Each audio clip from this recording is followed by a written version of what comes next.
By habitual smoking, the body doesn't have much of a chance to function properly.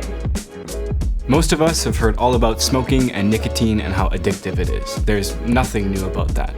But what about vaping? I was curious, so I did a bit of digging. First off, yes, most vaping products do contain nicotine. In fact, they can deliver as much or even more nicotine than a cigarette. So what does that do to you? Well, nicotine increases the release of dopamine, and dopamine can make you feel good at first, but that doesn't last long. I'm just gonna quote this. Nicotine works in the brain by interfering with the normal functioning of the neurotransmitter acetylcholine. If you keep vaping it, you actually build up a tolerance to nicotine, which is not a good thing. Because you need more and more nicotine to get those good feelings back, and for your brain to work normally. So the evil cycle goes on and on.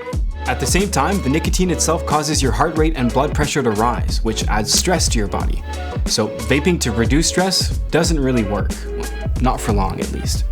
So, vaping nicotine can actually harm your developing brain. Yeah, as teenagers, our brains are changing and growing so fast that we're at much higher risk for some long-lasting effects of nicotine.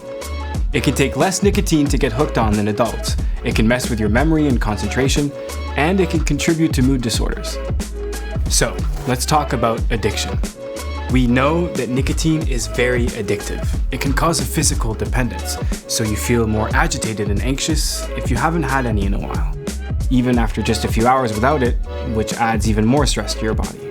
Things like dizziness and shakiness, headaches, anxiety and irritability, difficulty concentrating or sleeping, increased appetite or feeling down, and of course, cravings for more nicotine. What it all comes down to is, once you start vaping, it can be really hard to quit.